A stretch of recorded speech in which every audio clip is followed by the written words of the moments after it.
Welcome to How2RN's YouTube channel.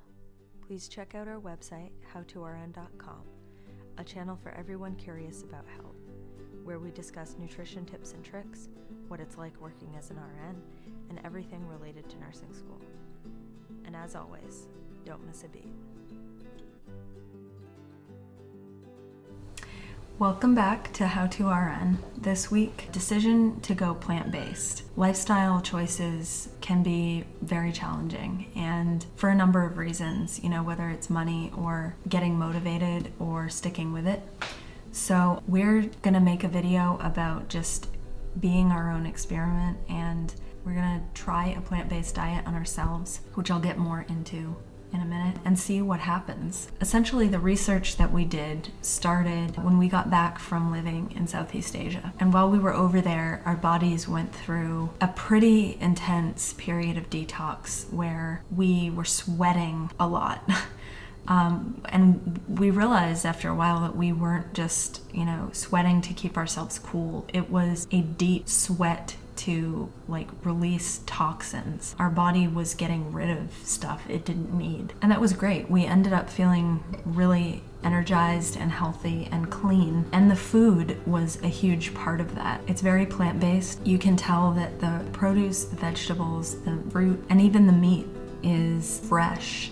We were going by how it made us feel, and we did not feel bloated. We did not feel like there was excess additives in the food. And for the most part, we were really trying to eat locally, like what the locals were eating, and we would walk out of wherever we were living at that time and eat street food and eat what the good people of that country were cooking. And so that being said, when we got back, we didn't notice that kind of continued. We noticed that when we went back to, eating the food here, we don't eat terribly processed food or anything. We just eat kind of the average diet. We did notice that we were feeling bloated again, less energized, less clean. I started having skin issues, which I've had on and off throughout my whole life, but it's always just been here and there. It's never been a persistent, severe, you should get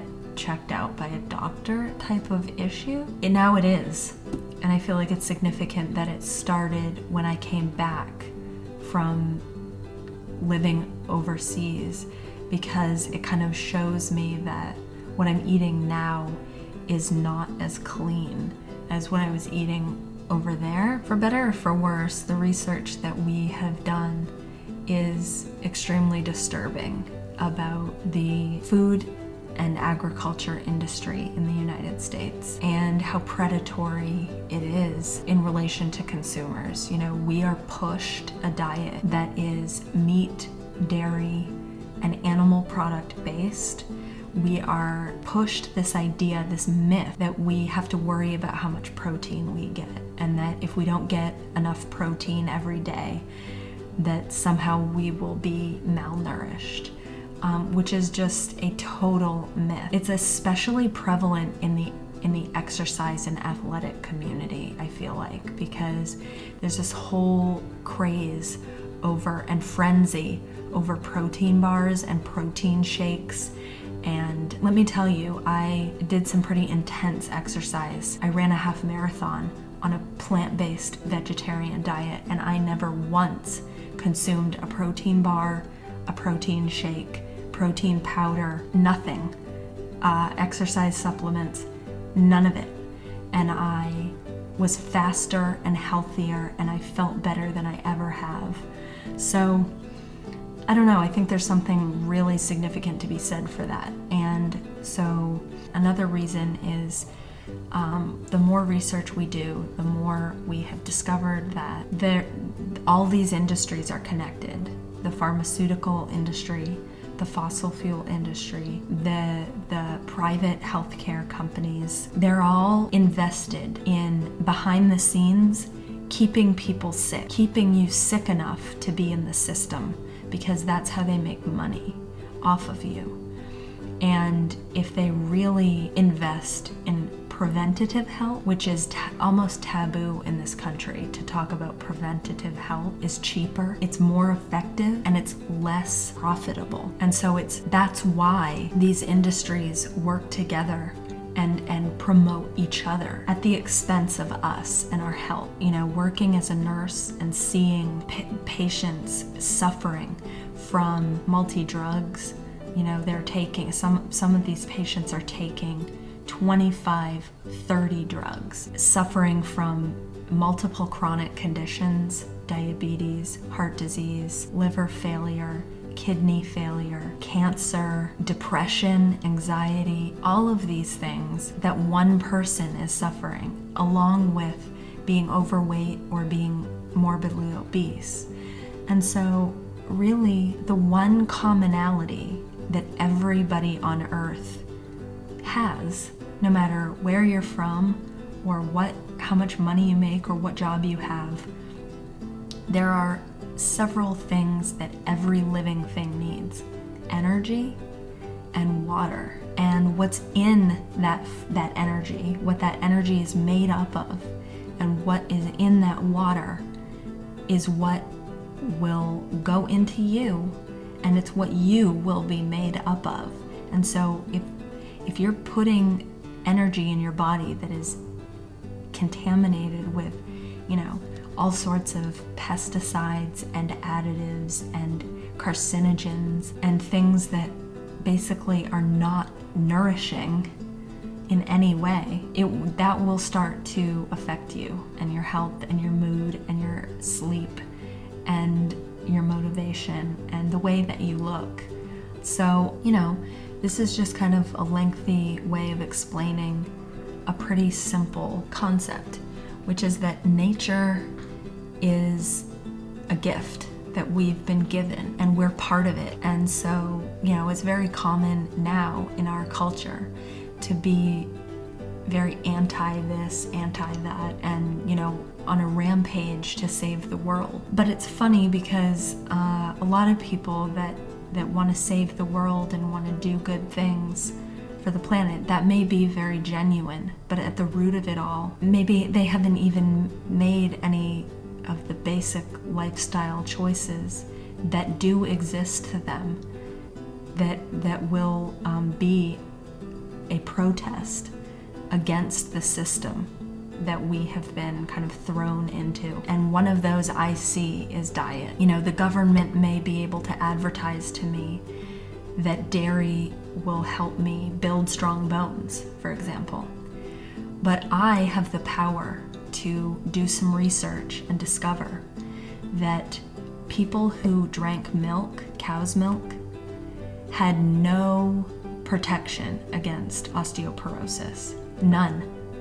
And so an intake of dairy was not shown to have any effect on building strong bones. In fact, it was actually adversely shown to cause osteoporosis. And there is some complicated science behind that, but what you need to know is that there is calcium in many different foods.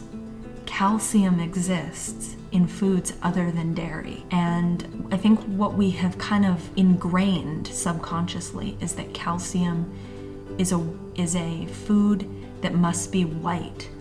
Like it must come from something white, like milk or yogurt or butter or something, or a calcium pill. But that's not true. Calcium is in potatoes, calcium's in squash, calcium is in cantaloupe. We learn that vitamin C comes in orange juice. However, there's more vitamin C in one kiwi than there is in I think 5 oranges. So I think research is just really important. Educate yourself. And it's not about following what somebody else says. It's about doing your research, because knowledge is power. And if you have more knowledge, you will be able to make choices that will really affect your health and may help you save money and may help you avoid the things that we all want to avoid, which are being in a hospital for an extended period of time, suffering from multiple chronic illnesses that we may not even know the cause of how we got them. And I'm saying there may be a cause. We may know the cause and we may just be in denial about it, which is our diet. So I think basically the takeaways from this video are, we're gonna try a plant-based diet. We're gonna show you how it goes. The ups, the downs. We'll be transparent about, the cost. We'll document by video and by writing our journey and what happens and how we feel and kind of the frustrations and whether we get less motivated over time and that kind of thing. The more research you do about plant-based food, the more it will open up a world where it may be possible to value the planet in a totally different way, a way in which we don't use it to mutually destruct. It will open up a world where you realize that in order to create and grow a pound of meat, it takes an insane amount of water. I think it's something like 2,000 gallons of water for a pound of meat.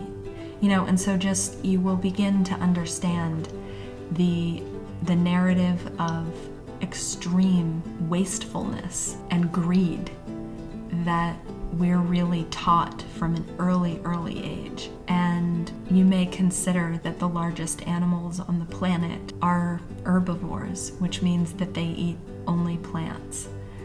Rhinos, elephants, they only eat plant. And to maintain that amount of muscle mass, only eating plants, when you consider that all protein sources come from plants at their most basic level, it begins to make a little more sense why that would be more beneficial for your health. Because every bite of a plant-based diet contains not only macronutrients, so fat, protein, and those kinds of things, carbs, but it also contains micronutrients, vitamins, minerals, antioxidants, other things that keep us healthy, that are really essential for cellular growth and activity, mood, skin, and all the essential functions that we need. We're kind of switching over to a plant-based diet to kind of see what happens when we start to include more of those things. And hopefully if we bring a few people along, it might help others do the same.